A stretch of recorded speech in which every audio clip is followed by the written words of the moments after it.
Selanjutnya adalah mengenai privasi pada market. Individu, organisasi, bisnis membantu kebutuhan akan privasi dalam berbagai bentuk seperti misalnya programmer yang memberikan software perlindungan privasi di website secara gratis.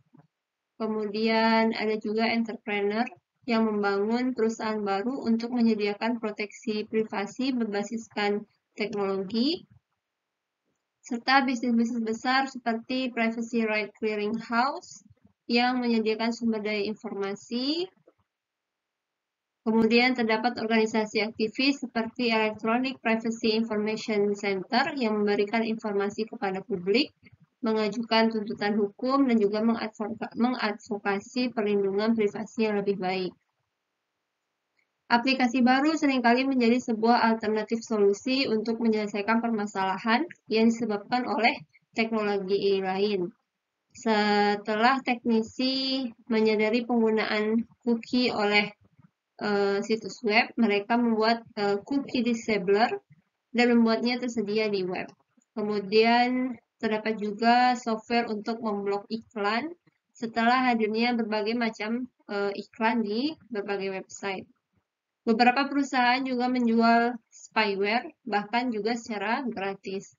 Dan perusahaan lain juga menyediakan layanan yang disebut sebagai anonymizers, yang memungkinkan orang-orang untuk surfing di website secara anonim, tanpa meninggalkan rekaman yang dapat mengidentifikasi mereka atau komputer yang digunakan. Terdapat juga perusahaan yang memberikan layanan untuk mencegah forwarding, copying, dan juga printing email, dan masih banyak lagi layanan-layanan serupa yang diciptakan untuk melindungi privasi, namun hal ini tidak sepenuhnya menyelesaikan permasalahan privasi. Mempelajari, menginstal, dan menggunakan alat privasi mungkin menakutkan bagi pengguna non-teknis dan juga bagi pengguna yang kurang berpendidikan yang merupakan sebagian besar dari masyarakat. Karenanya, penting merancang sistem dengan mempertimbangkan perlindungan privasi, membangun fitur pelindung, dan juga memiliki kebijakan perlindungan privasi. Enkripsi adalah teknologi yang jika diimplementasikan di dalam sebuah software yang mentransform data sehingga menjadi tidak berarti bagi siapa saja yang melakukan intersepsi atau melihat data tersebut. Data tersebut dapat berupa email, rencana bisnis, angka kartu kredit, gambar, rekaman medis, histori lokasi, dan lain sebagainya. Contohnya WhatsApp yang secara otomatis mengenkripsi panggilan dan pesan. Profesional privasi dan keamanan melihat enkripsi sebagai metode teknikal yang sangat penting untuk memastikan privasi dari pesan dan data yang dikirimkan melalui jaringan komputer. Enkripsi juga melindungi informasi dari penyusup dan juga karyawan.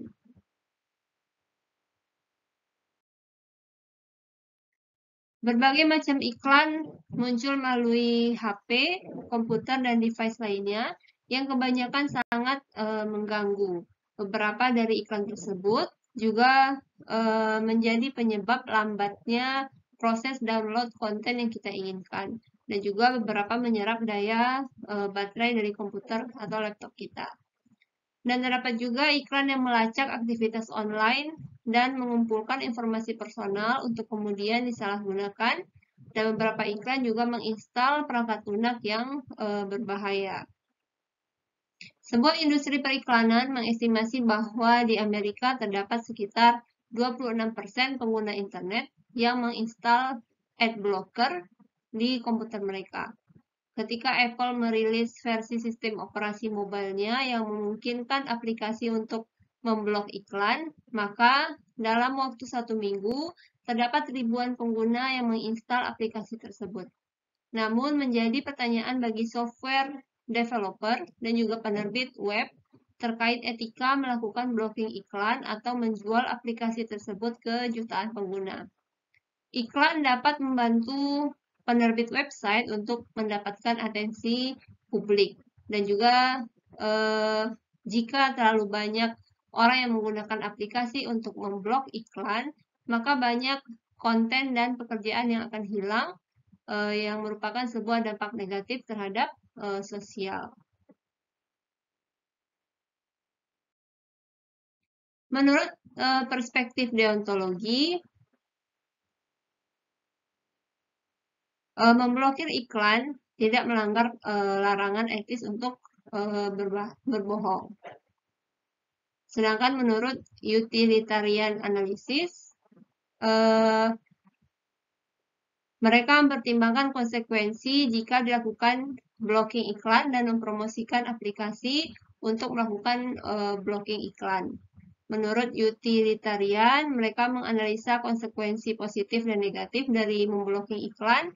Beberapa dampak negatifnya adalah seperti publisher web kecil akan kehilangan pemasukan dari iklan.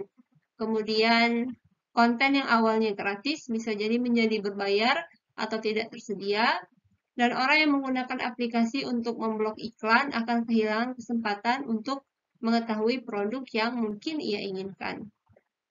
Sedangkan dampak positifnya adalah bisa meningkatkan privasi, mengurangi intrusi komersialisasi, meningkatkan performa sistem, kemudian kita mendapatkan experience online yang lebih baik. Pandangan ini dapat membantu kita untuk memutuskan apakah akan menggunakan ad blocker atau tidak. Mungkin tindakan memblok iklan bukanlah sebuah tindakan tidak etis, namun kita perlu mengevaluasi argumen dari berbagai pandangan etika. Dan pada akhirnya kita akan mengambil keputusan yang bersifat personal.